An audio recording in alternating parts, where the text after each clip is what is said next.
Muy buenas noches, gracias por la sintonía.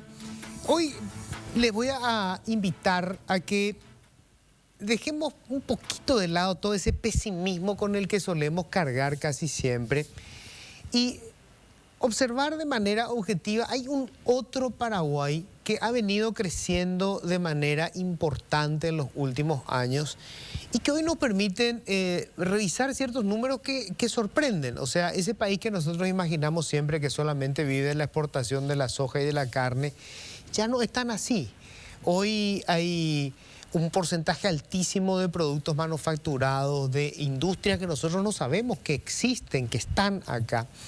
Y en estos días van a venir inversores, potenciales inversores de afuera, empresarios de todo el mundo, a ver qué posibilidades de hacer negocios hay en Paraguay. Y de eso vamos a estar hablando esta noche.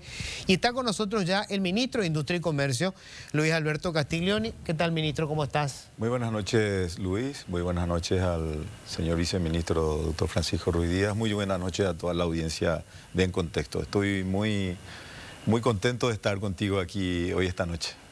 Bueno, y el viceministro ya estuvo también hace poco con nosotros. Francisco, ¿qué tal? ¿Cómo estás? Buenas noches, Luis. Un saludo a todos los televidentes y de vuelta a casi nuestra casa. Bueno, quiero empezar directo, ministro, con algunos números que ya me estaba compartiendo el ministro antes de arrancar el programa fuera de micrófono, que, bueno, para mí son una grata sorpresa. Dejamos de ser, o sea, nuestro principal rubro de exportación, es decir, sigue siendo importante, pero obviamente soja y carne no es lo que más exportamos. Hoy más del 50% de lo que exportamos son productos, no es materia prima. Es ya más del 50%, te diría aproximadamente el 53% de lo que el Paraguay exporta ya son productos industrializados, de los cuales 1.287 millones de dólares son productos manufacturados. La diferencia de lo que alcanza alrededor de 5.000 y algo de millones de dólares son productos agroindustriales, pero también son productos agroindustriales ya, o sea, ya no es la materia prima la que se exporta, ya no es la soja como se conocía antes, los granos de soja lo que se exportan, son productos agroindustriales y manufactura. Y aquí quiero remarcar algo. Nuestro producto estrella siempre de exportación fue la carne, de la que todos nos enorgullecemos los paraguayos. La carne paraguaya que ya iguala a la Argentina y que se ubica en los mejores mercados y que va a llegar al mercado americano dentro de poco. El promedio de la exportación de la carne paraguaya era de alrededor de 1.250 millones de dólares al año. Pues bien, en el año 2021 los productos manufacturados, textil, autopartes, metal mecánica, aluminio, alcanzaron 1.287 millones de dólares, superando el promedio de la exportación de la carne, lo cual habla de una transformación de nuestra matriz económica. ¿Y esto en qué momento se produjo? O sea, porque fue como muy silencioso, o sea, mientras nosotros hablábamos del problema de de hecho la sequía que nos pegó durísimo, todavía, digamos, el motor de nuestra economía o el motor principal aparecía, ¿verdad? Era la soja y la carne también. Pero es como que, digamos, silenciosamente se fue construyendo este otro motor de la economía. Esto fue parte de un proceso que es importante que tengamos en cuenta. Esto se inicia con la profunda transformación, con un punto de inflexión que se produce en el año 2004 con la transformación estructural fundamentalmente en el ámbito fiscal, ¿verdad? Pero también acompañado de otras reformas que luego fueron evolucionando en reformas de segunda y tercera generación. A partir del año 2004 el Paraguay, quiero recordar brevemente para que la gente tenga presente, importante rememorar esto. Nosotros en el 2003, cuando nos hacemos cargo del gobierno, yo fui vicepresidente de la República en ese gobierno, tomamos el gobierno con un decrecimiento del Producto Interno Bruto del 3%. Con un default selectivo, el Paraguay pagaba una parte de sus cuentas y otra parte ya no podía pagar. El salario de los públicos se pagaba ya con más de un mes de atraso y el salario de los jubilados se pagaba con 2 meses y medio de atraso. Las reservas internacionales estaban con un déficit histórico, estaban por el suelo. nuestro Producto Interno Bruto per cápita estaba en alrededor de $900. O sea, estábamos en una situación calamitosa. A partir de esa realidad, tomamos la decisión de producir un punto de inflexión. Y eso se produce a través de un pacto, no solamente político, sino un pacto social, donde participaron inclusive la sociedad civil a través de la fuerza viva de los gremios, etcétera, etcétera. Ahí se empieza a un proceso de crecimiento continuo que llega hasta este punto con un promedio de casi 4,5% de crecimiento promedio del Producto Interno Bruto, Luis. Algunos años crecimos más, otros menos, pero el promedio desde el año 2004 fue de 4,5% hasta ahora, con sucesivas reformas en distintas instituciones, hasta llegar a esta situación en la que estamos, acompañado de la promoción de políticas de promoción de las inversiones, regímenes como el régimen de la maquila, de la materia prima, admisión temporal, etcétera, etcétera. La famosa ley 60/90 que libera de aranceles por los bienes de capital importados. Todo esto contribuye a ir creando un ecosistema que fue haciendo posible a través de la consolidación de nuestra macroeconomía, la macroeconomía más estable, más confiable, más previsible, fue creando un ecosistema que hizo que el mundo a mirar de otra manera al Paraguay y empieza a venir el mundo al Paraguay. Eso nos conduce en este momento a esta realidad en la que tenemos que en alrededor de 7 años que creció 500% la instalación de industrias manufactureras en Paraguay. 500%. De 46 industrias manufactureras que se acogieron al régimen de maquila hace unos 6, 7 años. Ahora tenemos 250 y creciendo cada mes. Para que tengas idea, en el periodo 2020-2021, agosto 2020-2021, 117 millones de dólares de inversiones, ley 60/90 maquila, aprobados por nosotros en el Ministerio de Industria y Comercio en el Consejo de Inversiones. En el mismo periodo, 2021-2022, agosto y agosto, 320 millones de dólares. Esto refleja claramente una revolución realmente en el proceso de industrialización que estamos teniendo y de que la locomotora empieza también a ser la industria. En vez de ser solamente la agroindustria, ya es la industria manufacturera. Esto habla realmente de que nuestra economía ha logrado transformarse, se está logrando transformar, se está industrializando como tiene que ser, porque ningún país del mundo ha llegado al grado de desarrollo exportando materias primas. Ninguno. Todos los países que han llegado a desarrollarse lo han hecho industrializándose y el Paraguay se ha encaminado, ha entrado en esa vía de acelerado proceso de industrialización y estos números que te digo son números muy objetivos, se pueden corroborar en el Ministerio de Hacienda, en el Banco Central, en el Ministerio de Industria y Comercio, se puede corroborar con los datos que tienen el Banco Mundial, el Fondo Monetario, etcétera, etcétera. Es decir, son datos objetivos que hablan de un proceso de transformación de nuestra economía, de un proceso de transformación positiva y que nos hablen un amplio campo, una amplia perspectiva de crecimiento y de desarrollo sustentable y sostenible en los próximos años. ¿Cuáles son las áreas, digamos, que más crecieron en ese sector, digamos, manufacturero? Las que más crecieron increíblemente son los productos que podríamos denominar como los no tradicionales. Vos recordarás, Luis, entre los años 80, 90, incluso principios del 2000, existía lo que se llamaba el monocultivo de subsistencia, ¿verdad? Que era el algodón. Entonces todo se sustentaba sobre el algodón, es el que generaba empleo, es el que monetizaba la economía rural, es el que le permitía al campesino afincarse en el campo, pero sobrevivir. No vivir bien, sobrevivir.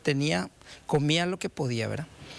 Eso durante la década de los 90. Sin embargo, ¿verdad? Cuando uno revisa hoy día, ¿qué es lo que estamos exportando? Estamos exportando autopartes, por ejemplo, ¿verdad? Que pasamos de 3 millones en el 2002, antes de la reforma, como dice el ministro, a 280 millones en el año 2021. Estamos exportando productos de plástico, estamos exportando productos de aluminio, productos farmacéuticos, estamos exportando herbicidas, por ejemplo. También exportamos confecciones, textiles y confecciones ya casi por valores de 280 millones de dólares, ¿verdad? Entonces se diversificó bastante la economía. En el caso de confecciones, por ejemplo, exportábamos 20 millones en el año 2002, ahora estamos exportando casi 280 millones de dólares también. Entonces, a más de que aumentó las exportaciones del Paraguay en general, a más de ese empuje de las exportaciones, estuvieron también sustentadas por la manufactura, también diversificamos. Y como dice el ministro, esto no es un tema que el Ministerio de Industria y Comercio lo inventa o el Banco Central lo inventa. Hay un estudio muy famoso en la Universidad de Harvard que se llama el Índice de Complejidad Económica. Y el Índice de Complejidad Económica actualizó, digamos, el índice hace unos días atrás. Y básicamente lo que dice son dos cosas. En primer lugar, que Paraguay es una de las economías que mayor ha diversificado su estructuras de exportaciones y se ha incorporado al mundo ya de la manufactura y al mundo del conocimiento, el contenido del conocimiento. No está todavía a la altura que debería estar, pero ya está avanzando.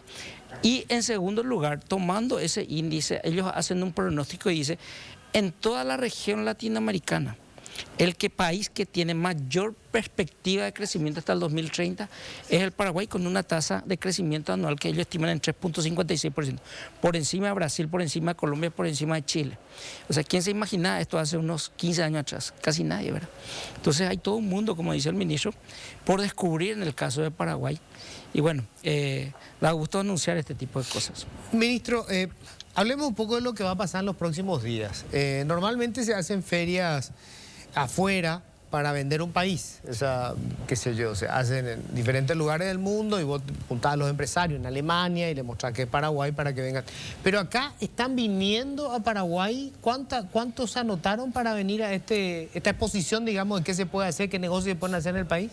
Inves in Paraguay, Foro Internacional de Inversiones, 8 y 9 de septiembre, un foro histórico, el más grande hasta ahora realizado en el Paraguay. Nosotros, en la planificación que habíamos hecho en el Ministerio de Industria y Comercio con Rediex, que es la responsable de llevar adelante el proceso operativo, estimábamos la participación de entre alrededor de 1.000 empresas y empresarios de todo el mundo. En este momento ya estamos en 2.000. Superamos el doble ampliamente de lo que habíamos, al punto tal que en este momento estamos reformulando algunos cálculos logísticos para hacer frente a este hermoso desafío realmente y espectacular desafío. El desarrollo del Paraguay está íntimamente ligado a su capacidad de insertarse en el mundo, íntimamente ligado. Nosotros producimos alimentos para alrededor de 80 millones de personas y somos 7 millones de personas en Paraguay. Es decir, más de 70 millones de personas fuera del Paraguay se pueden alimentar con lo que se produce en el Paraguay. Pero para tener capacidad de insertarnos en esos mercados competitivamente y sacar el mayor beneficio, tenemos que desarrollar estrategias concretas y yo diría agresivas, como estamos haciendo nosotros en el Ministerio de Industria y Comercio. Desde el fin de la pandemia, diríamos formalmente, hemos ido, como acabas de decir, en una estrategia agresiva de presencia, con un enfoque territorial. Hemos estado en Mato Grosso Sur, en Sao Paulo, Santa Catarina, Paraná. No irnos a Brasilia, no, irnos a los territorios en donde hemos identificado un potencial de relacionamiento y de interés de inversión en el Paraguay para promover la inversión en nuestro país, estableciendo y acompañados del sector privado, estableciendo joint ventures, alianzas concretas, estratégicas, para hacer que se acelere el proceso de la venida de las empresas aquí. Pero al mismo tiempo de ir hacia el mundo, de salir, ir al Brasil, ir a España para atraer inversiones, ir a Taiwán para atraer inversiones, como estamos teniendo ahora la venida de esa gente. Vamos a irnos a México ahora ya se inscribieron casi 50 empresarios el próximo mes. Pero paralelamente a eso hay que hacer que el mundo venga al Paraguay. Y eso es lo que estamos haciendo con Inves in Paraguay. Estamos haciendo que el mundo venga al Paraguay. Y el mundo está respondiendo de una manera realmente esplendorosa. Invesin Paraguay se hace en una alianza con el Banco Interamericano de Desarrollo. Y aquí quiero decir algo, Luis, que vale la pena un poco que la gente conozca.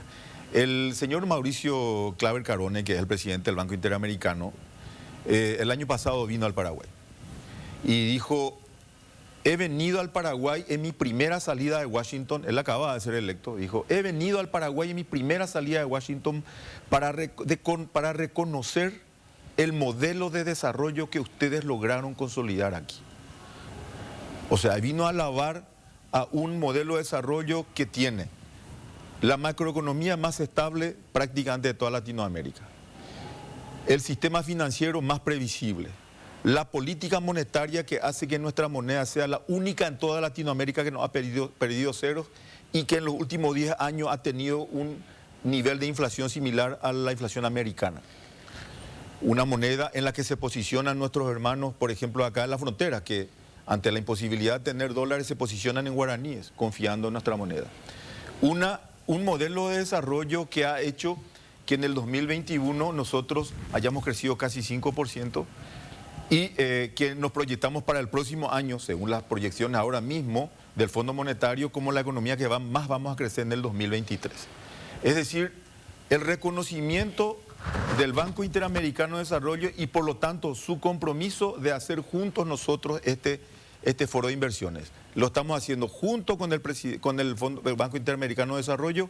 El presidente del BID llega mañana al Paraguay para participar del evento con sus 2 vicepresidentes, con su staff económico, y va a abrir el evento con el presidente de la República, va a despachar en el lugar, va a recibir a inversionistas y nos ha dado todo el soporte y el apoyo trabajando juntos para hacer posible este éxito que vamos a tener, si Dios quiere, de una presencia masiva de inversiones e inversionistas de todo el mundo. Y aquí quiero citar, le dije fuera de cámara aquí a Luis, lo siguiente. Imagínense, cuando uno piensa en Afganistán, por ejemplo, uno tiene, rememora a los talibanes, etcétera, etcétera. Bueno, hay empresarios de Afganistán que se inscribieron. Hay empresarios de Timor Oriental, o sea, de Angola. Estamos hablando de empresas y empresarios que vienen del Lejano Oriente, de Medio Oriente, de Europa, de Norteamérica, de Centroamérica, del Caribe, de la región. Es decir, están llegando de todas partes del mundo empresas y empresarios que han logrado ver y descubrir ahora lo que nosotros solemos decir un poco el diamante oculto que es Paraguay, pero que ahora estamos dando a conocer a todo el mundo. ¿Dónde puede esta gente eventualmente invertir? O sea, ¿cuáles son las áreas? Pero antes de ir a eso, todo lo que contás suena fantástico. ¿Por qué tarda tanto eso en aterrizarse en la economía, en la microeconomía? O sea, ¿por qué la gente que a lo mejor está viendo por ahí no siente ese crecimiento que tuvimos en los últimos años, esa evolución en diversificar nuestra exportación? ¿Por qué todavía no le llega a la gente, o no siente por lo menos que le llegue? Yo creo que los últimos reportes, por ejemplo, Luis, referente al tema del empleo, hablan de que hay un impacto muy fuerte en este momento. Según los reportes de las mediciones que se hicieron por parte de la institución responsable y también del Ministerio del Trabajo, hemos tenido como resultado un desempleo abierto del 6,7%, lo cual nos pone en una situación privilegiada prácticamente toda Latinoamérica. La recuperación del empleo en el Paraguay ha sido, después de la pandemia, una recuperación muy acelerada. Pero al mismo tiempo ha habido una muy fuerte, diríamos, tendencia al emprendedurismo, que también nosotros estamos trabajando en el Ministerio de Industria y Comercio desde el Viceministerio de MIPYMES. Probablemente todavía no llega, y voy a hacer otras comparaciones porque así se entiende mejor. Fíjense que cuando en el año 2003, por ejemplo, cuando llegamos nosotros al gobierno, recuerdo, teníamos más del 50% de la población paraguaya pobre, Luis. Más del 50%. En este momento tenemos, creo que los niveles de pobreza están alrededor del 27% aproximadamente. No recuerdo muy bien los números exactamente. Ha habido una disminución notable de los niveles de pobreza y de los niveles de pobreza extrema también. Evidentemente, el gran desafío es que esto siga bajando, pero al mismo tiempo el gran desafío es aumentar los niveles de empleabilidad de la gente, para que se sienta realmente esto que estoy diciendo. Y aquí es fundamental los regímenes de promoción de inversiones que tenemos, porque son regímenes que promueven la creación de empleo.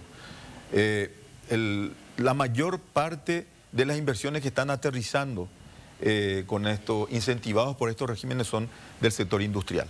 Y estas son industrias que crean muchísimo empleo.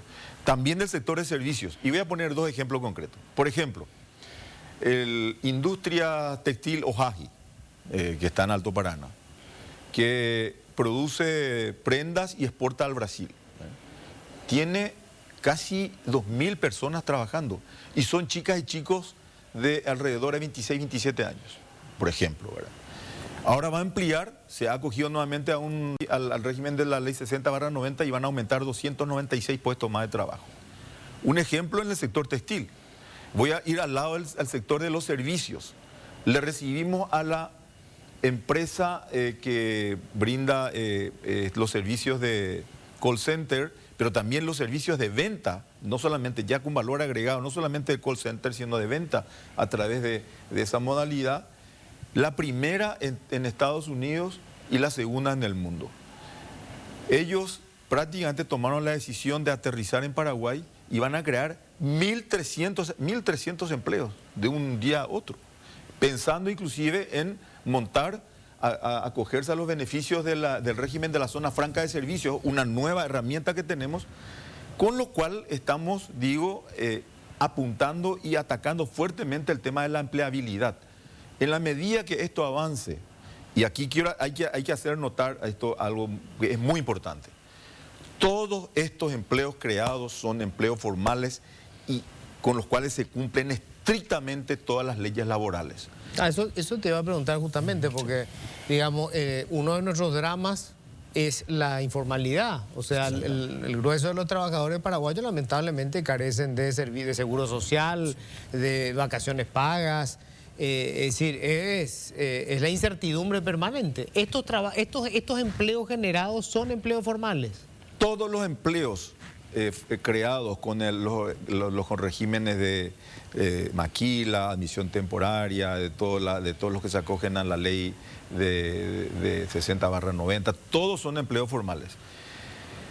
Y aquí quiero hacer notar también, porque para sentirnos orgullosos como paraguayos, a mí me gusta tanto promover a mi país y me fanatizo muy rápidamente de la calidad de nuestra gente. Y voy a hablar de las empresas porque así se entiende mejor, ¿verdad? Yo sé que me van a entender los empresarios y todo eso. Hace unos meses vino el CEO global. El CEO es el director ejecutivo, el presidente ejecutivo, diría, de una empresa, el CEO global de la primera empresa de autopartes que se instaló en Paraguay en el año 2012. THN es una empresa coreana que fabrica autopartes para la Hyundai Motor Corporation de Brasil, pero también exporta para la Honda en Estados Unidos. Vino el CEO global para anunciar de que la filial de Paraguay dejaba de depender del Brasil para depender directamente de la casa matriz de Corea. ¿Por qué razón? Por dos motivos. Por los niveles de facturación, pero lo más importante, lo que dijo es lo siguiente. THN tiene fuera de Corea 8 filiales. 5 en China continental, China popular, 1 en Filipinas, 1 en Brasil y 1 en Paraguay. La filial de Paraguay superó en 34% de productividad y menor rotación a todas las demás filiales. Ha sido durante varios años la filial que más produjo, que más productiva fue, superando a la famosa fábrica China popular, en China popular. Hablando de la calidad de nuestros talentos. Y aquí quiero dar otro dato que es interesante. El 64% de la gente que trabaja en THN son chicas. 64% son chicas. Y el 80% en promedio, y esto es una realidad en general, el 80% son personas bancarizadas. Inclusión financiera. Esto es una rareza en Paraguay, era una rareza en Paraguay. No solamente empleos formales, no solamente protección social, sino aparte de eso, inclusión financiera, los cuales habla un nuevo horizonte. Estos son datos objetivos, por eso doy los nombres, las empresas, y voy a sumar uno más porque me entusiasma. Acabamos, hace un mes, se inauguró una industria de núcleo de conductores para alta tensión, de transmisión eléctrica para alta tensión, de núcleos de carbono. Es una tecnología que fue premiada en Estados Unidos y es una empresa americana que tiene su casa matriz en California y esta es la cuarta filial que abren. Y competimos con la India. Paraguay compitió con la India. A ver, ellos hicieron todas las evaluaciones a ver si abrían en la India o en Paraguay. Y terminó ganando Paraguay. Dijo el CEO, el director, el presidente ejecutivo, dijo en la inauguración en Puerto Fénix, frente al presidente de la República, frente a todo, dijo, les quiero decir algo. Dijo, en inglés estaba hablando, dijo, le llevamos aquí a los primeros 15 chicos y chicas que van a trabajar en nuestra industria. Lo llevaron para la capacitación en California. Luego de 15 días, ¿sabes lo que le dijeron, Luis, sus ejecutivos? De que tenían que cambiar sus manuales porque la vara que llevaron los paraguayos era una vara muy alta. O sea, superaron los estándares de formación y dijo, tenemos que revisar nuestros manuales porque los chicos y chicas que vinieron de Paraguay elevaron demasiado la vara. Lo dijo el propio presidente ejecutivo en el acto de inauguración. ¿Quién nos habla de eso? Nosotros nos fuimos y entramos y hablamos con las chicas y los chicos. La mayoría eran mujeres, ¿verdad? Todas son personas súper capaces, ¿verdad? Y con otro nivel de profesionalismo. ¿Qué es lo que estoy hablando? ¿Por qué comento todo esto?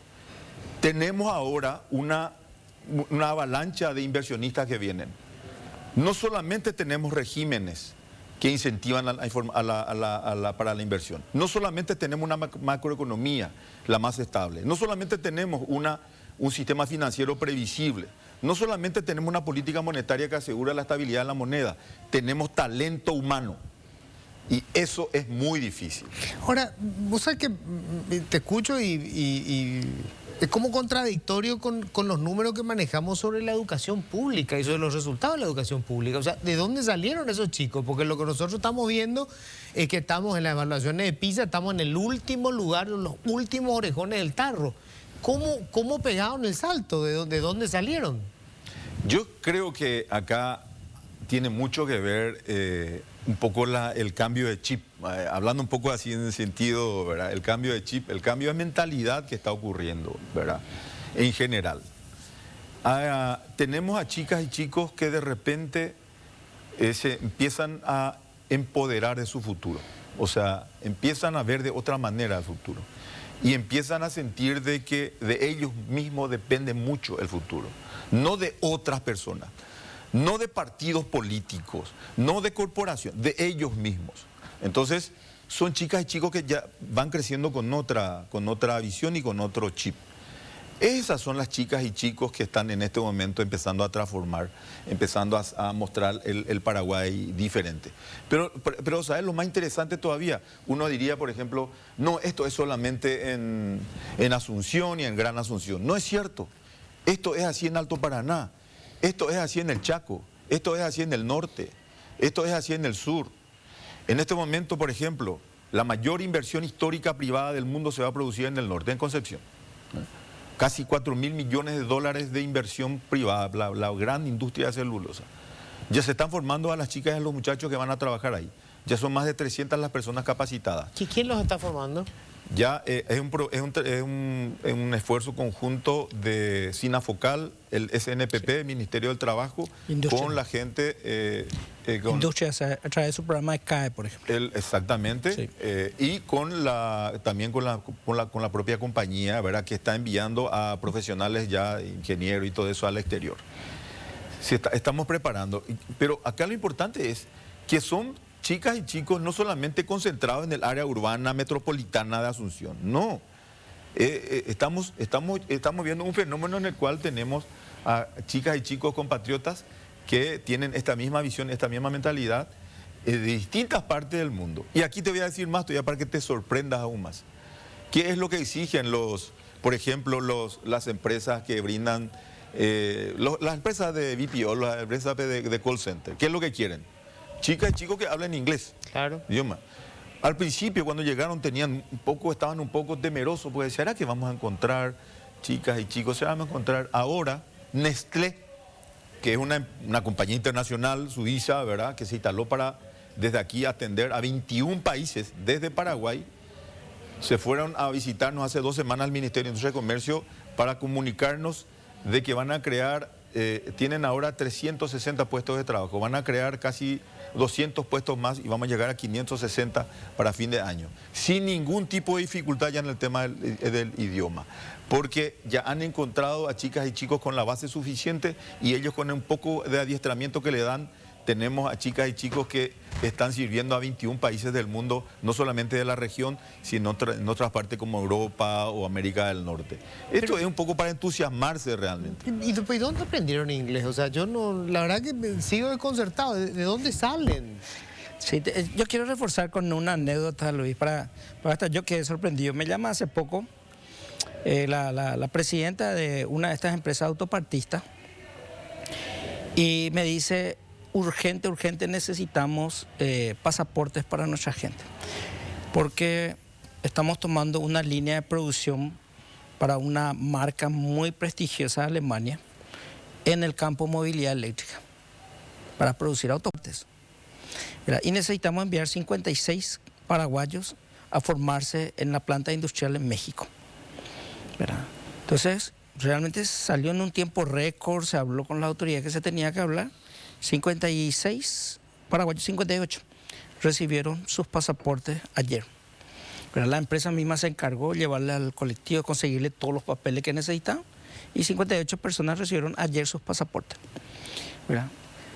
Le comunica a la gente de Alemania y la gente de México de que ya se consiguió el pasaporte. Y dice: espectacular, porque ahora queremos 256 más.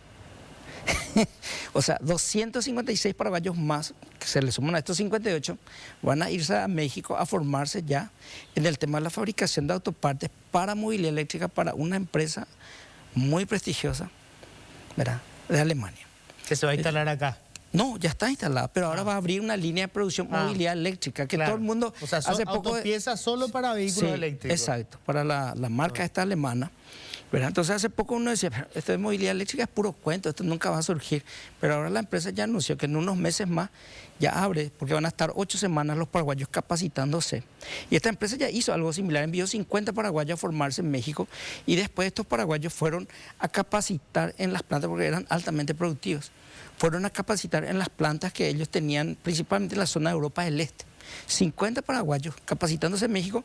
Un año después los envían a capacitar a sus colegas de otros países en la zona de Europa, ¿verdad? Entonces, hay un Paraguay distinto, hay un Paraguay de gente que quiere aprender, gente que se entrena, se deja aprender. Y decía un empresario, ministro, que la ventaja del paraguayo es que cuando uno le quiere adiestrar al paraguayo, el paraguayo se deja adiestrar, lo cual no le ocurría en otros países, donde quería uno eventualmente capacitarle a un trabajador y normalmente se cerraban los trabajadores, ¿verdad?, de un país incluso acá cercano, para no herir, digamos, sensibilidad y todo, ¿verdad?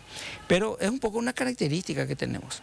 Ahora, obviamente hay un espacio seguramente que tenemos que trabajar que tiene que ver mucho con los que se haga el esfuerzo que se hagan las fábricas que se abran las fábricas que se tengan que abrir, probablemente no van a poder insertarse, que tiene que ver con el sector de la informalidad. Y acá viene un caso, ¿verdad? Tenemos por ejemplo, para el tema de lo que es economía circular, la parte de plástico, ¿verdad? Hay una red de proveedores de 50.000 familias, obviamente de los sectores más vulnerables, que tiene toda una cadena: el ganchero, el motocarrero, el acopiador y la fábrica, ¿verdad? La formalización llega hasta el acopiador, pero el acopiador tiene un problema, porque dice: yo les recibo, a ellos les digo, te voy a hacer autofactura, y ellos no quieren autofactura, no quieren facturar, no quieren inscribirse, así sea el régimen más simple.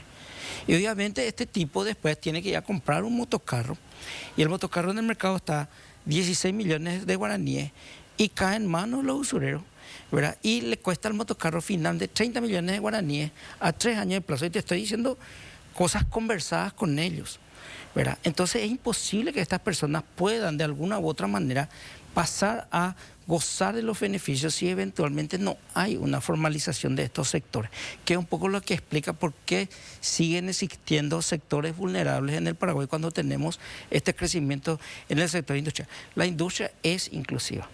¿verdad? O si no, ¿cómo explicamos la cantidad de vehículos que hay hoy en Paraguay respecto a 10 años atrás? ¿Verdad? Solamente que la abarca justamente es autoselectiva, por eso. Porque, por supuesto, yo tengo una empresa industrial y hago digamos, una selección severa a los trabajadores con la que voy a trabajar. Y ahí, obviamente, la gente seguramente que no está formalizada, la que eventualmente no terminó el colegio, ¿verdad? Por supuesto que queda fuera del sistema, que es un poco con la que tenemos que trabajar y que se está trabajando a través de MIPYMES, porque con MIPYMES estamos viendo la posibilidad de cómo llegar hasta estos no formalizados, porque si no es imposible llegar. Tengo que hacer una breve pausa.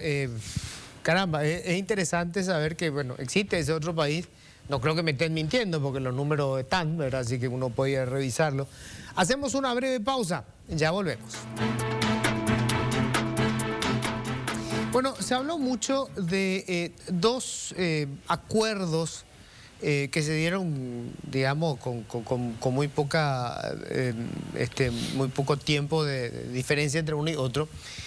Primero el acuerdo con Corea, que ya habíamos hablado con el viceministro, todo lo que significa el tema de la industria automotriz y desarrollar sobre todo la industria automotriz eléctrica. Y ahora en estos días veo un acuerdo con Taiwán para desarrollar una política industrial. También con Corea venía con eso. Dos países que son emblemáticos en lo que supone el desarrollo de la industria. Corea del Sur, que se convirtió en una de los 10 mayores exportadores del planeta, después de que la década del 40 era uno de los 5, después de que la década del 40 y del 50 era un país más pobre que este. Así es. Y bueno, Taiwán, que es un fenómeno del silicio verde, ¿verdad? ¿Qué supone eso, esos acuerdos? Porque a veces como que estamos acostumbrados a que esto sea solamente retórica, se firman los papeles, una cuestión protocolar, pero en la práctica no hay nada. No.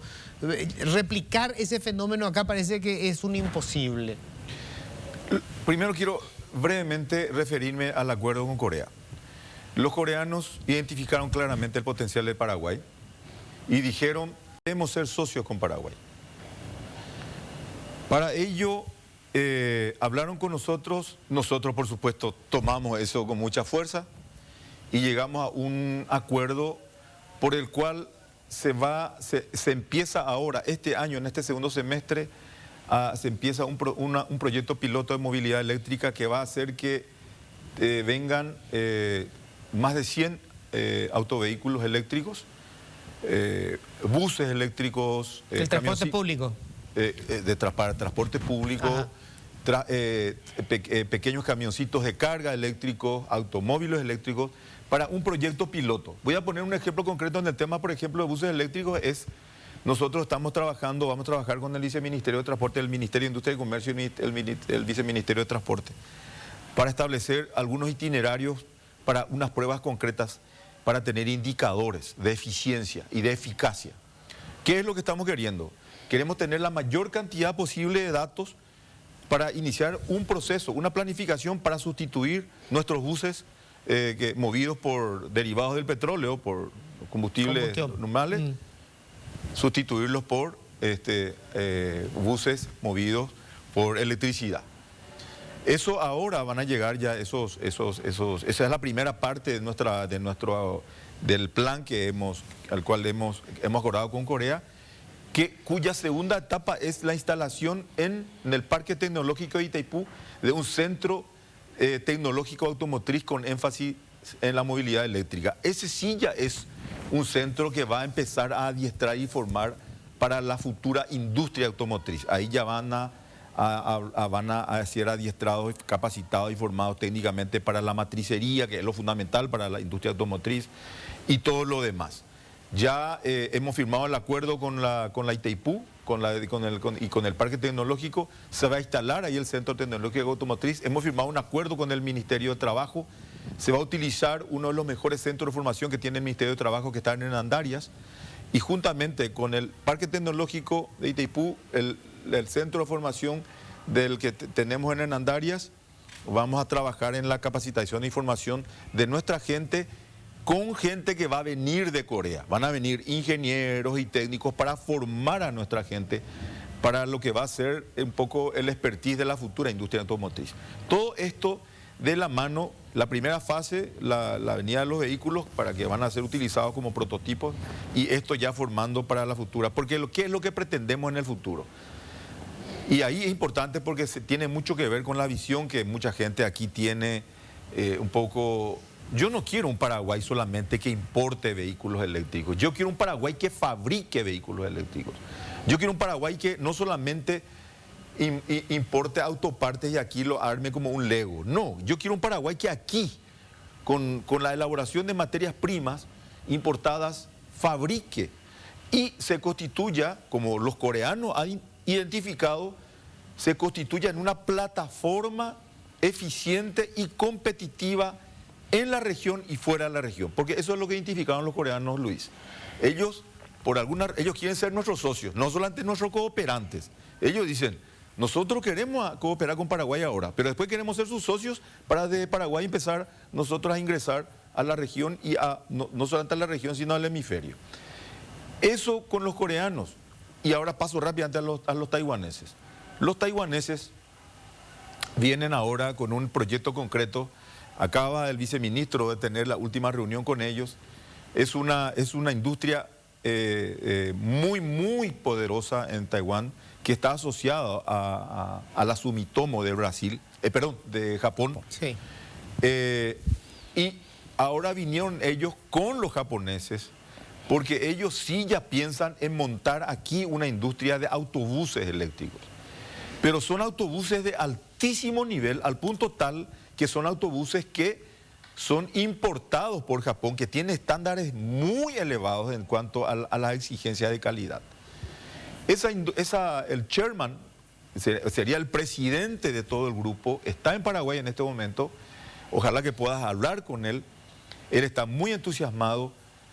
A grandes rasgos, él, por supuesto, tiene una serie de peticiones, pero ellos quieren invertir en un periodo de 5 años 500 millones de dólares, un promedio de 100 millones de dólares para fabricar en Paraguay autobuses eléctricos y desde aquí no solamente abastecer al mercado local, sustituir toda nuestra flota nacional de autobuses, sino también desde aquí con los niveles competitivos y con la competitividad que tiene el Paraguay con sus regímenes, llevarlo a otras partes.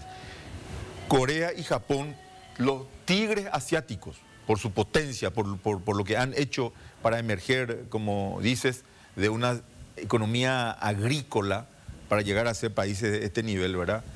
2 tigres del Asia, aliados del Paraguay, para que nosotros aprovechemos todo el expertise y nos proyectemos fuertemente en el ámbito de la locomoción eléctrica para constituirnos no solamente en importadores, sino, repito, fabricantes de autovehículos eléctricos y desde aquí exportarlos al mundo. Ahora, ¿cómo se vincula esto con la academia? Para mí es clave. Yo no vi ningún país que consiguiera alcanzar el nivel de desarrollo. Corea, Taiwán, Japón han hecho lo mismo. Hay una inversión enorme en la academia y la conexión de la academia con la economía, con la industria, con el sector público, con el sector privado, porque obviamente las soluciones, digamos, a los problemas que se van a ir encontrando se solucionan en la academia, para eso formamos a la gente, pero yo hoy veo una academia absolutamente desconectada del proceso. Hay algunos sectores que se están conectando, pero quiero comentarte una anécdota. Cuando vino uno de los principales ejecutivos de la Korean Automotive Technologies, la KATEK, que es una de las principales entidades responsables de la política automotriz coreana, que en este momento es una de las 5 industrias más potentes del mundo en el ámbito automotriz. Estuvimos firmando otros acuerdos más con él. Ellos son los responsables de esto que te estoy comentando, los planes del plan piloto, más la instalación del centro tecnológico. Te quiero nomás dar este dato para darte la razón y al mismo tiempo para decirte por qué razón están así. ¿Sabes cuánto invierten ellos en investigación anualmente? Investigación con la academia, 26.000 millones de dólares. Ahí te das cuenta. Claro, no es un accidente. Exactamente. La revolución tecnológica no es un accidente. Exactamente, 26 mil millones. Cuando estaba él informándonos y trabajando ahí, yo le miré al viceministro y le dije, ¿cuánto nosotros invertimos? CONACYT, 11 millones de dólares su presupuesto para todo el año. 11 millones, bueno, CONACYT 11 millones de dólares, 26 mil millones. Pero bueno, hay una realidad diferente, pues de todas maneras, lo que quiero es remarcar la importancia de apostar a la academia y de fortalecer a la academia para el tema de la tecnología aplicada. Eso es inexcusable, inexcusable. Hay algunas áreas donde ya empieza a haber cooperación. Por ejemplo, en el tema hay un tema muy interesante que la gente tiene que conocer, por ejemplo, la facultad de la facultad de aeronáutica, que está creo que está en la Universidad Nacional y en la facultad creo que Politécnica, no estoy muy seguro. Politécnica. Bueno, ha firmado un acuerdo con una de las compañías, con Paraner, ¿verdad? Y es un acuerdo de formación, capacitación, especialización, etcétera, etcétera, que ha logrado que en este momento Paraner ya tenga a ingenieros aeronáuticos y técnicos formados en la Academia Paraguaya, en la Universidad Paraguaya, Nacional, en la facultad que estoy mencionando, ya están trabajando. Nosotros hemos ido hace poco a ver, y con ellos se ha logrado por primera vez tener en Paraguay la posibilidad de mantener aeronaves de gran porte. Esto no se podía hacer antes de Paraguay porque no había gente capacitada. Ahora ya se tiene a la gente capacitada, a la gente formada y la logística para el mantenimiento con un nivel determinado ya superior de aeronaves. Eso ya es un ejemplo concreto de un poco de la cooperación de la academia con la industria, por ejemplo, ¿verdad?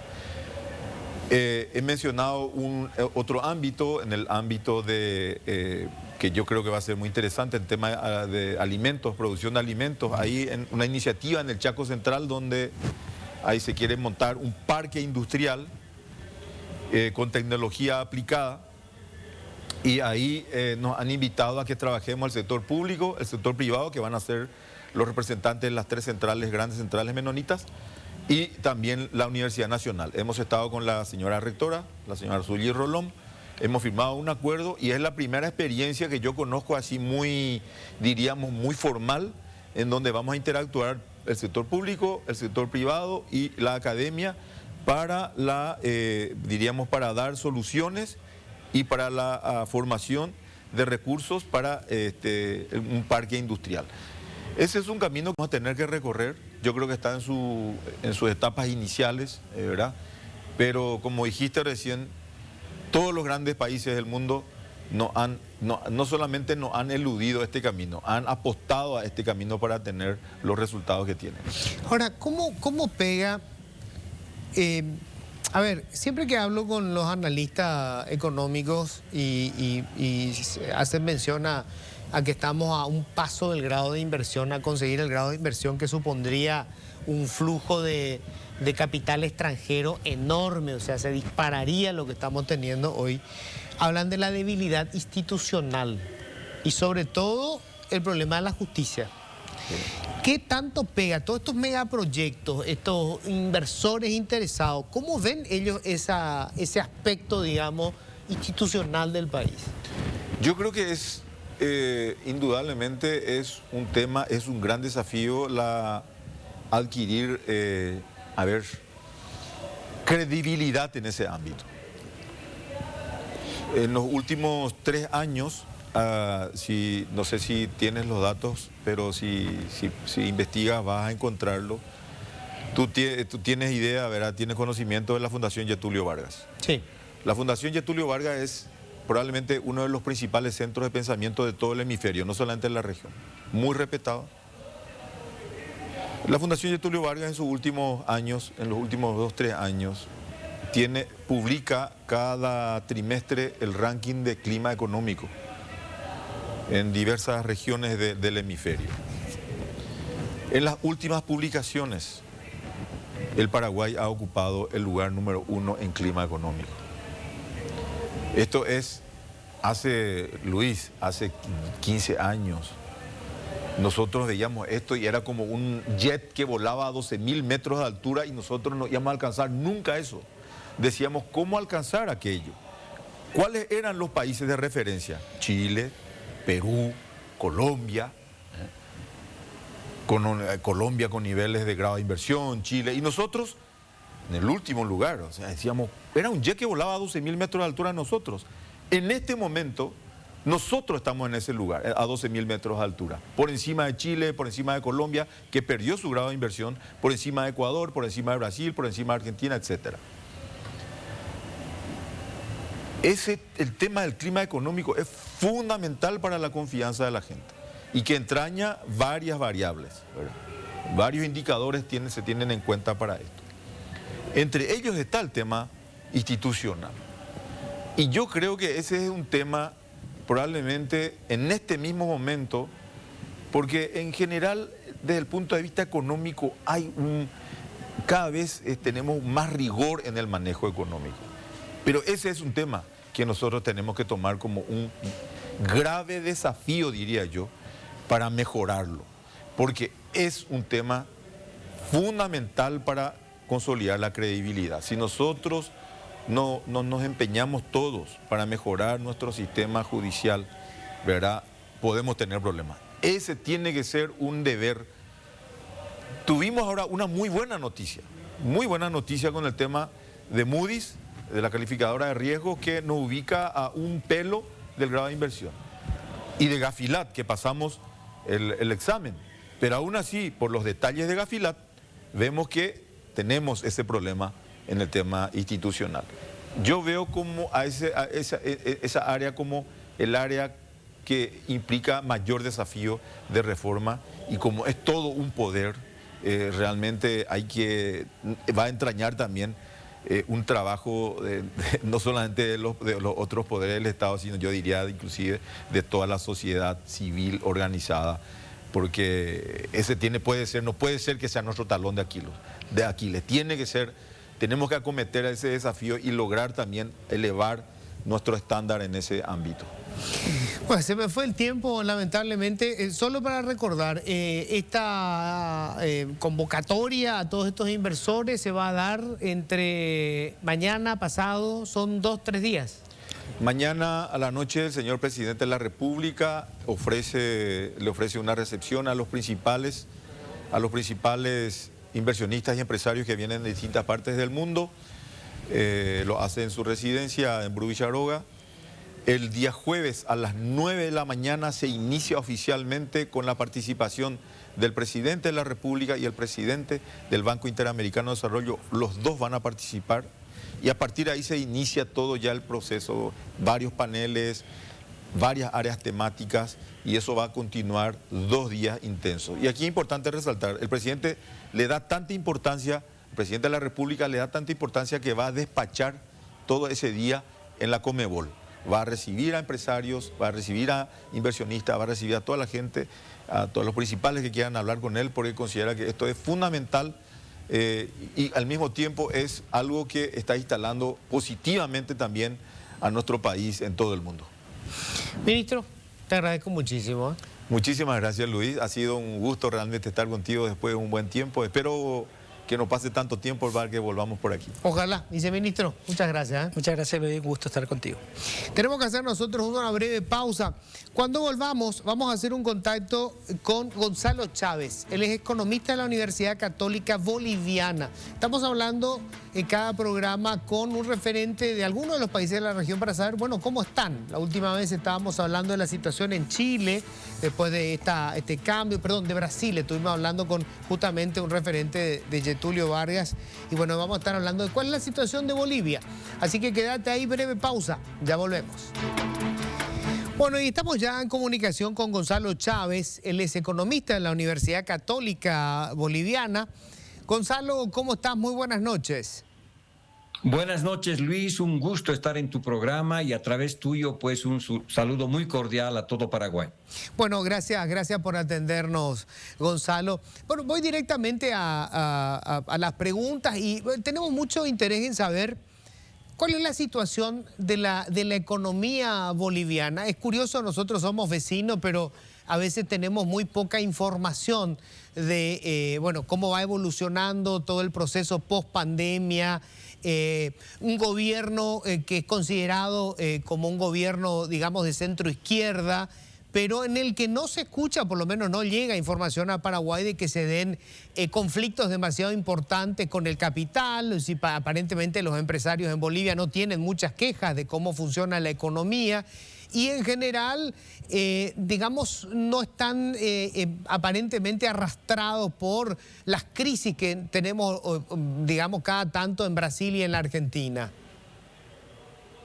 Bueno, mira, para entender el proceso boliviano, permíteme hacer un poco de historia muy rápidamente. Creo que con la llegada de Morales el año 2006 al gobierno, hay dos etapas para entender lo que está pasando ahora. En primer lugar, cuando Morales entra el 2006, Bolivia se saca dos loterías. La lotería de los recursos naturales con precios elevadísimos, especialmente el petróleo, del gas y de los minerales, y la lotería de perdonazo de la deuda externa. Entonces entra Morales al gobierno a administrar una economía con una deuda muy baja y con una lluvia de dinero que probablemente llegó hasta el 2014 a 60.000 millones de dólares adicionales. Esto produce un boom muy grande en términos económicos y se genera un crecimiento sumamente interesante hasta el 2014, cuando se llega, por ejemplo, al 7% de crecimiento. Sin embargo, durante este periodo, lo que se da es, además, una gran oportunidad social y política,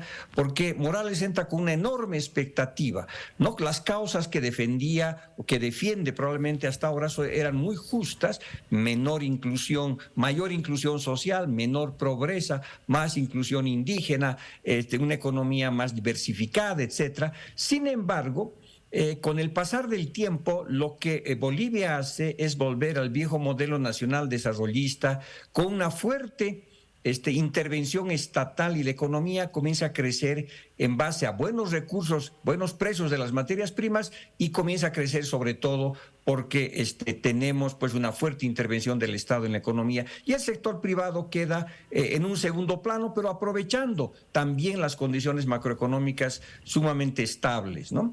El 2013-2014 se produce una inflexión, como en toda América Latina, con la caída de los precios de las materias primas. Y ahí es en ese momento que Bolivia comienza un proceso de desaceleración de su economía. Había crecido casi al 7% el año 2014 y sistemáticamente después, hasta el 2019, cuando sale Morales del gobierno, la economía se desacelera, crece al 5,4, el 2019 2,9. Entonces, esas dos etapas, sin embargo, demuestran que el gobierno defiende causas justas, pero con ideas equivocadas. Es decir, con un intervencionismo estatal muy fuerte en muchos sectores de la economía, que arrincona al sector privado, digamos, tradicional, y que va inflando una burbuja de consumo sumamente grande en el sector informal. Y viene la crisis de la pandemia, 2020, y la economía boliviana decrece a menos 9%. El año 2021 hemos rebotado del fondo del sótano, estábamos en menos 9, crecimos al 6, menos 9 más 6 es menos 3, y comenzamos a salir muy lentamente la economía. Sin embargo, las condiciones externas que habían acompañado al primer ciclo de Morales con Arce ya no son las mismas. Sin embargo, ¿no es cierto?, Bolivia en este instante tiene un crecimiento que puede llegar a 5,1%, una inflación sumamente baja, 1,6%, pero basada en subsidios fuertes a la gasolina, al diésel y al pan, por ejemplo, y tiene una tasa de desempleo sumamente bajo, también 4,2%, pero cabe aclarar que de cada 10 personas, 8 personas trabajan en el sector informal. Hay empleo, pero de muy mala calidad. Entonces, esta economía que se había mostrado muy próspera, que había generado tantas expectativas para generar inclusión social, termina haciendo eso de manera parcial, los recursos se acaban, ¿no es cierto?, y Bolivia enfrenta pues una situación ahora sumamente difícil porque las primeras fuentes del crecimiento, que sobre todo estaban en la bonanza externa en un primer momento, en las enormes reservas internacionales del Banco Central de Bolivia, que llegaban a 15.000 millones de dólares, que terminan siendo gastadas, y ahora estamos con 4.200 millones de dólares. Entonces es una economía que ya viene desacelerada en una crisis desde el 2014 y que enfrenta los desafíos de en este instante de generar más crecimiento, menos inflación y una mejor tasa de desempleo, pero en un ambiente de contexto externo que ha cambiado mucho. Ya no tenemos la máquina que había impulsado el crecimiento hasta ahora, que es el gas natural. Solo para darte una cifra, el año 2014 Bolivia exportaba 6.600 millones de dólares de gas e importaba 1.000 millones. Entonces teníamos un superávit de 5.500 millones de dólares. En la actualidad, el 2021, los datos que se tienen hasta ahora, las exportaciones de gas llegaron a 2.269 y las importaciones a 2.250. El año pasado tuvimos apenas un ligero superávit de 19 millones de dólares, y en el año que transcurre Bolivia se ha vuelto un importador de diésel y gasolina, y ya no un exportador neto de gas. Entonces, la fuente de los recursos que había generado esta bonanza, digamos, en los últimos años se ha agotado, y no se ve en el corto plazo otros recursos que podrían ayudar. Las exportaciones han mejorado este primer trimestre en Bolivia, están por encima de los 7.000 millones de dólares, y otra vez es el efecto precio del parte del gas, parte de minerales y parte de agroindustria. Entonces, vemos de alguna manera un agotamiento del modelo primario exportador, rentista y comerciante que se implementó en estos años, y las perspectivas son relativamente complejas, porque ya no hay la bonanza externa que había impulsado el crecimiento en los últimos años, ¿no? Me llamó mucho la atención esa cifra que daba de cómo se reduce violentamente el nivel de las reservas internacionales. ¿En qué gastó Bolivia la mayor parte de sus reservas? Mira, cuando en el 2014 caen los precios de las materias primas, Bolivia decide gastar sus reservas internacionales en seguir manteniendo la máquina de la demanda interna. Es decir, buena parte de las reservas se van a gasto público, se va a inversión pública o a importaciones, ¿no? Y eso es lo que ocurre. Por lo tanto, esas reservas internacionales fueron muy importantes, por ejemplo, para mantener un tipo de cambio nominal, porque fijo, porque otro de los secretos de este modelo primario exportador es que ya hace unos 11 años mantiene el tipo de cambio nominal fijo, y se ha producido una apreciación del tipo de cambio real. Esta apreciación del tipo de cambio real ha generado una burbuja de consumo gigantesca. Nuestras importaciones, que en el año 2005-2006 estaban en 2.000 millones de dólares, han sobrepasado las legales a 10.000 millones de dólares, y si metemos contrabando a eso, probablemente llegamos a 13.000 millones de dólares. Y eso se explica en gran medida porque se distribuyó rentas a través del tipo de cambio y se generó, empleo informal, comercial, de servicios para 2.5 millones de personas. Y las reservas internacionales han ayudado a crear esa burbuja de consumo que ahora ha bajado significativamente. Entonces, tú estás en Bolivia frente a un modelo, el clásico nacional desarrollismo, con una fuerte intervención estatal, con un sector privado que tiene ciertas oportunidades en algunos sectores, pero sobre todo un sector privado que ha crecido muchísimo en el sector informal, donde Bolivia pues tiene una economía secundaria, una de las más grandes de América Latina, ¿no? Esta explicación que daba Gonzalo nos hace suponer que esa fuerte dependencia de Bolivia de sus recursos naturales y sobre todo de la exportación del gas, de alguna manera se convirtió en un desestímulo para que el sector privado se desarrollara y pudieran diversificar la exportación. Bueno, mira, lo que a Bolivia le ha dado es lo que técnicamente se conoce como la enfermedad holandesa, ¿no es cierto? Es decir, hay un boom en el sector exportador, eso aprecia el tipo de cambio, también junto a eso generas mucho comercio, una burbuja de comercio muy grande, eso al mismo tiempo produce que los empresarios trabajen más en temas de importaciones, exportaciones, y el sector productivo como si tenga menos incentivos para poder crecer. Hubo una bonanza externa importante, el sector privado boliviano se benefició, pero no fue el sector privado totalmente productivo, se benefició sobre todo construcción, finanzas, comercio y tal vez también en cierta manera agroindustria, que eso era lo que fue lo positivo. Sin embargo, no hay los incentivos para que la economía boliviana sea diversa, que haya aprovechado este boom de los recursos naturales, esta enorme cantidad de dinero que hubo en la economía para diversificar su producción. Bolivia sigue siendo, como casi hace 200 años, primario exportador. Otra vez, por ejemplo, el gas, hecho gas, y hemos vuelto a ser un país minero, sobre todo. Entonces, eso te muestra que esta es una economía de un capitalismo estatal muy fuerte, que navega, si quieres, en un mar enorme de informalidad, ¿no? Entonces, y parte del éxito se debe a este crecimiento gigantesco del sector informal impulsado por un tipo de cambio real apreciado, ¿no? Gonzalo, esta tasa de inflación tan baja que registran, que vos explicabas, es en parte una consecuencia de numerosos subsidios. ¿Cómo impacta en el déficit o superávit que tenga el fisco en Bolivia? Bueno, mira, Bolivia tiene un déficit público ya hace más de 9 años de manera consecutiva, ¿no? Sin embargo, en cuanto teníamos los ingresos significativos que venían del gas, en el año 2014 el 50% de lo que entraba al Estado del sector gasífero venía, por supuesto, de esta actividad.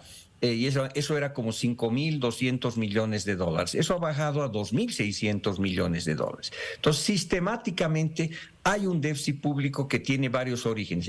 El corriente, por supuesto, un estado que ha crecido muchísimo en población, tiene más de 500.000 de personas trabajando en diferentes niveles del estado, pero también un estado, ¿no es cierto?, que se ha vuelto muy gastador y no siempre muy eficiente. Sin embargo, Bolivia ha invertido también bastante sus recursos en algunas carreteras, en un teleférico. Sin embargo, no está eso conectado al tema productivo. Y eso ha generado un déficit público que en algún momento hay que afrontarlo. Uno de los problemas del déficit público son los subsidios, por ejemplo, al petróleo y al gas, que este año podrían llegar a 1.000 millones de dólares. Nosotros pagamos aproximadamente por el gas y por el petróleo como 50 centavos de dólar en Bolivia. Pero para que eso ocurra, el precio del petróleo en Bolivia es 27 dólares. Entonces, y como nosotros tenemos gas y no petróleo, entonces importamos. Entonces, cuando el precio del petróleo está en 80, 90, 100 dólares, el subsidio crece de manera significativa. Cuando exportábamos mucho gas, eso compensaba. Pero ahora que hemos perdido la capacidad de exportar gas con fuerza, ¿no es cierto?, esos subsidios son muy fuertes y van, ¿no es cierto?, socavando el tema del déficit público, que el año pasado ha estado cercano al 9%, este año podría estar en 8% del Producto Interno Bruto. Entonces, el tema fiscal es un problema, el gobierno de alguna manera nos dice que ese es un déficit fiscal que no debía preocuparnos porque buena parte se explica por inversión pública. Sin embargo, la inversión pública no está retornando a la velocidad suficiente, se han hecho muchas obras que no tienen retorno, se ha invertido en muchas empresas públicas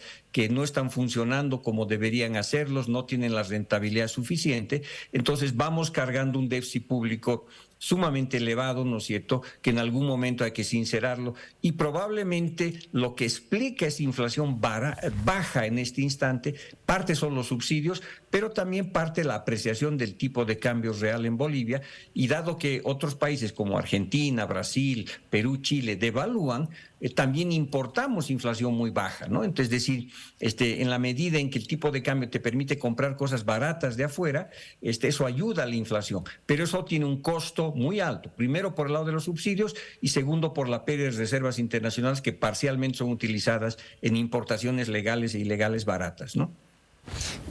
Dos cuestiones. Uno, bueno, sobre todo para los televidentes paraguayos que por allí no tienen la información, el negocio de la exportación de gas es enteramente estatal en Bolivia.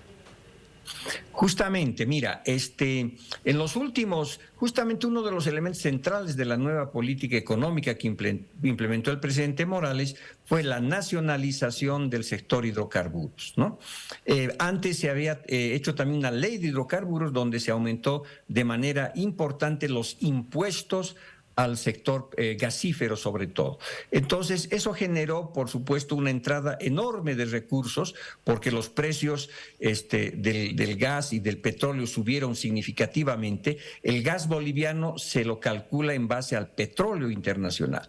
Entonces, tanto en el contrato con Argentina como el contrato con Brasil, el precio del gas está indexado al precio del petróleo. Entonces, en el año 2007-2008, cuando los precios del petróleo subieron significativamente, nosotros que exportábamos gas a $1 a $2 el millar de BTUs, comenzamos a exportar a 10, a 9 dólares el millar de BTUs. Entonces, eso genera un chorro de dinero muy grande que le da recursos para las inversiones que el Estado tiene que hacer, pero también para una serie de bonos que se dan a la población, a los niños, a las mujeres, a los ancianos, que evidentemente pues genera una demanda interna sumamente fuerte que está financiado por esta bonanza del gas. Ahora que el gas, digamos, está con dificultades, no tenemos las condiciones para poder seguir apostando a ese modelo económico, ¿no? Esa caída en el volumen de exportación de gas se debe a que hay una producción menor, hubo poca inversión en la exploración de nuevos yacimientos de gas. Exactamente, mira, Bolivia exportaba, igual allá por el 2013, 60 millones de metros cúbicos día. Eso ha bajado a 40 en la actualidad, a 40 millones de metros cúbicos día. Y en gran medida se explica esa caída porque no han habido los incentivos suficientes para el sector privado y la empresa estatal no ha sido capaz de realizar la exploración en pozos nuevos que te permitan tener más gas. Bolivia es un país gasífero y hay mucho potencial, pero en los últimos años se ha explorado en promedio 4 o 5 pozos por año, lo cual es bajísimo. Entonces, eso ha hecho que la falta de incentivos de parte del sector estatal hacia las empresas transnacionales que ha tenido la empresa estatal Yacimientos Petrolíferos Fiscales Bolivianos de explorar. Entonces, todo eso ha generado de que Bolivia, de ser una potencia gasífera, ahora esté importando diésel y gasolina y exportando mucho menos que en el pasado. Y ese era uno de los motores del éxito económico de los últimos años que se está agotando. Gonzalo, no puedo dejar de preguntar cuál es la situación política en este momento en Bolivia, porque, bueno, después de haber tenido todo un periodo largo de inestabilidad, aparece Evo Morales, consigue una estabilidad importante, obviamente coincidió con esto que vos estabas explicando, la condonación de la deuda, la disparada de los precios del principal rubro de exportación de Bolivia y una inversión en el área social. Después se vino toda aquella crisis, un Evo Morales primero preso, luego liberado, quien le sucedió que termina hoy también procesada. ¿Cuál es la situación política hoy en Bolivia? ¿Hay una relativa estabilidad o esto en cualquier momento puede volver a descomponerse?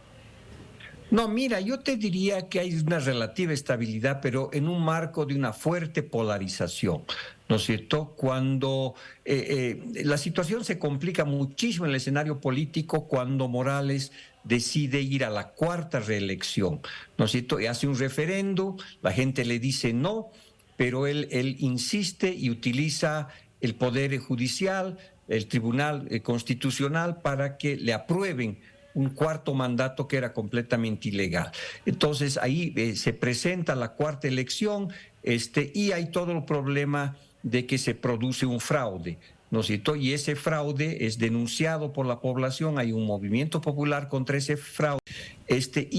Morales nunca estuvo preso, Morales sale del país, ¿no ¿no es cierto?, se va a México y después a la Argentina, y se establece un gobierno de transición con Yanina Áñez, que se queda 11 meses, y se dan nuevamente elecciones como estaba previsto, y obviamente gana el gobierno el delfín de Evo Morales, que es el presidente Arce Catacora. Sin embargo, lo que acabo de comentarte es una de las lecturas que hay en Bolivia de qué es lo que ha pasado. La otra lectura es que hubo un golpe de Estado, ¿no? Un golpe de Estado propiciado por fuerzas conservadoras, y que ahora se está retomando el poder y que se conquistó, ¿no es cierto?, la democracia después de este golpe de Estado. Entonces, en base a esos dos puntos, fraude versus golpe de Estado, la sociedad boliviana está sumamente crispada, y todos los temas económicos, sociales, regionales, terminan enfrentándonos, ¿cierto?, esas dos narrativas sobre lo que ha pasado en los últimos 3 o 4 años. Entonces, la situación política es sumamente tensa en esa dirección. Por otra parte, la salida de Morales del poder ha producido una división en el movimiento al socialismo, y que está encabezado por Morales, por supuesto, que ya se ha comenzado a manifestar con una serie de críticas al gobierno actual. Entonces, no es solamente una polarización entre estas dos fuerzas que están en disputa, sino también hay un tema de problemas internos a un partido que gobernó 15 años con mucha fuerza, que es un movimiento social sumamente poderoso y fuerte, pero que estuvo demasiado concentrado en un fuerte liderazgo de Morales, que ahora, digamos, ya no lo tiene, y Arce Catacora y el vicepresidente David Choquehuanca están con proyectos políticos alternativos o paralelos, si tú quieres, a lo que pretende Morales. Pero Morales sigue desde la interna disputando el poder, y en este ambiente de polarización que no creo que nos lleve a una crisis como la del 2019, pero sí tensiona bastante el ambiente político y, por supuesto, perjudica al tema económico, ¿no? Gonzalo, un placer realmente. Muchísimas gracias. No, a ti, Luis, muchas gracias y buenas noches. Gonzalo Chávez, economista de la Universidad Católica Boliviana, un repaso fantástico de cuál es la situación que viven nuestros hermanos bolivianos. Con esto nosotros cerramos. Que tengan todos un feliz resto de jornada.